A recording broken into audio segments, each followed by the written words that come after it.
মুহাম্মদ সাল্লাল্লাহু আলাইহি ওয়াসাল্লাম একবার ওমর রাদিয়াল্লাহু তাআলা আনহুকে ডেকে বললেন, শোনো ওমর, হজ করতে ওয়াইস কারনী নামক একজন ব্যক্তি আসবে, তুমি তার কাছে দোয়া চেও, তার কাছে দোয়া চাইলে দোয়া কবুল হয়ে যায়। ওমর রাদিয়াল্লাহু তাআলা আনহুর মতো এত সম্মানিত একজন সাহাবীকে বললেন ওয়াইস কারনীর কাছে দোয়া চাইতে। তার কারণ কি জানেন? তার কারণ হচ্ছে ওয়াইস কারনী মায়ের খেদমত করতে করতে, মাকে সম্মান করতে করতে, মায়ের দোয়া নিতে নিতে এমন পর্যায়ে চলে গেছে আল্লাহ দুনিয়াতেই তাকে সম্মান দান করেছেন। আল্লাহু আকবার। দেখেছেন, এরপরেও কেন আমাদের মায়ের প্রতি ভালোবাসা নেই? একদিন আব্দুল্লাহ ইবনে ওমর রাদিয়াল্লাহু তাআলা আনহু কাবার পাশে দাঁড়িয়েছিলেন। তিনি দেখলেন একজন যুবক তার মাকে কাঁধে করে করে তাওয়াফ করাচ্ছে। আব্দুল্লাহ ইবনে ওমর রাদিয়াল্লাহু তাআলা আনহু তার দিকে তাকিয়ে থাকলেন। এরপর যুবকটি আব্দুল্লাহ ইবনে ওমর রাদিয়াল্লাহু তাআলা আনহুর কাছে এসে বললেন, আমি কয়েকটা বছর এভাবে আমি আমার মাকে কাঁধে করে বেড়াই, আমি আমার মাকে বাথরুমে নিয়ে যাই কাঁধে করে, আমি আমার মাকে খাওয়াতে নিয়ে যাই কাঁধে করে, প্রত্যেকটা জায়গায় আমি আমার মাকে এভাবে কাঁধে করে নিয়ে যাই।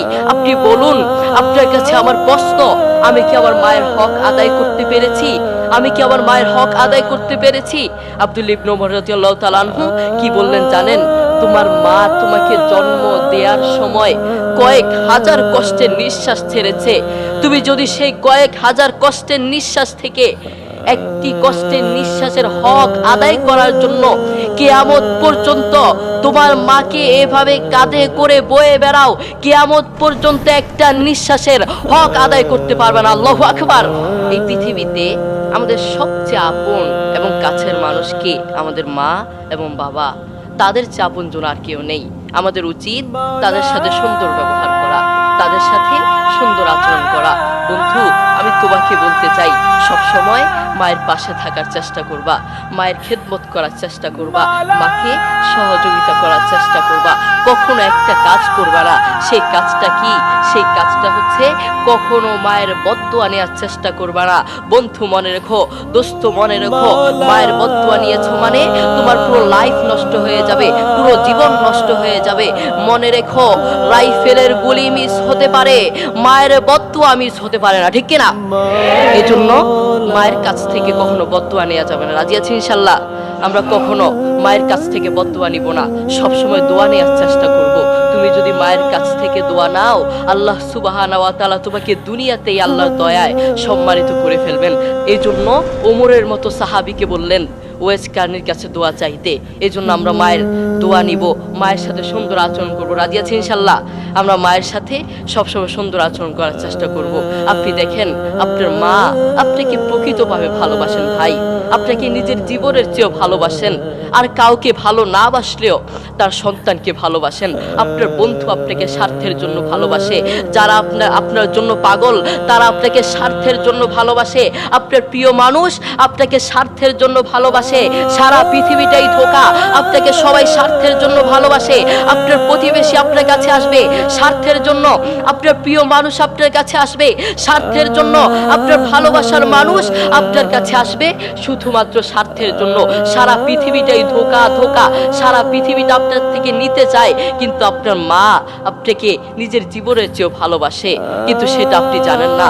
করোনা হওয়ার পরে, করোনার কথা মনে আছে? করোনা হওয়ার পরে আপনারা দেখেছেন, বন্ধু বন্ধুর কাছে যায় নাই, প্রতিবেশী আরেক প্রতিবেশীর কাছে যায় নাই, স্বামী স্ত্রীর কাছে যায় নাই।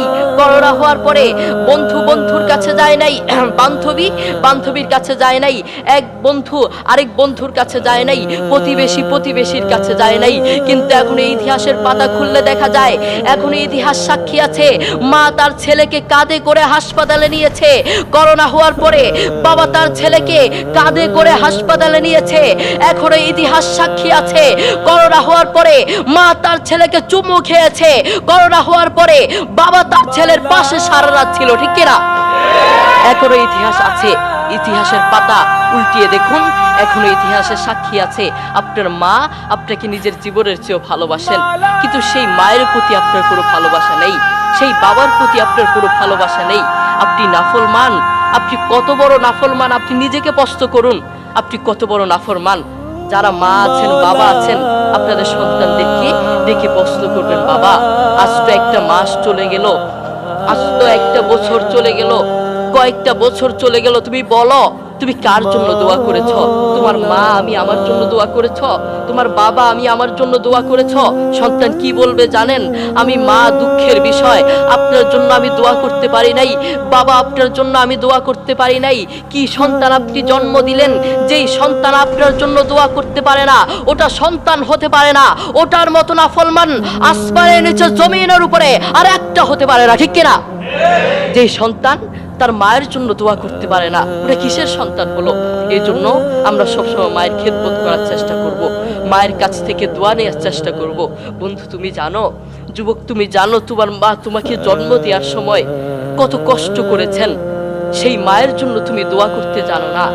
আমি আমার মাকে প্রশ্ন করেছি, আমার বাবা আমার দাদুকে প্রশ্ন করেছে, মা তুমি যখন তুই হাত তুলে কাঁদো, আপনারা দেখবেন মায়েরা মাঝে মাঝে চোখের পানি ছেড়ে দিয়ে, চোখের পানি চোখ ফুলিয়ে তারা কাঁদে। আমি আমার মাকে প্রশ্ন করেছি, মা তুমি যখন দোয়া করো তখন তুমি বলো তুমি সবার আগে কার জন্য দোয়া করো? সেই মা কি বললেন জানেন? সেই মা কি উত্তর দিলেন জানেন? আরে বাপ, তুই জানতে চাস? আমি যখন দোয়া করি, আমি যখন দুই হাত তুলে দোয়া করি, আমি আমার রোগের কথা ভুলে যাই, আমি আমার সমস্যার কথা ভুলে যাই, আমি সবার কথা ভুলে গিয়ে আমি যখন দোয়া করি, আগে তোর জন্য দোয়া করি, আমার সন্তানের জন্য দোয়া করি। আল্লাহু আকবার। দেখেছেন, মায়ের প্রতি আমাদের কোনো ভালোবাসা নেই।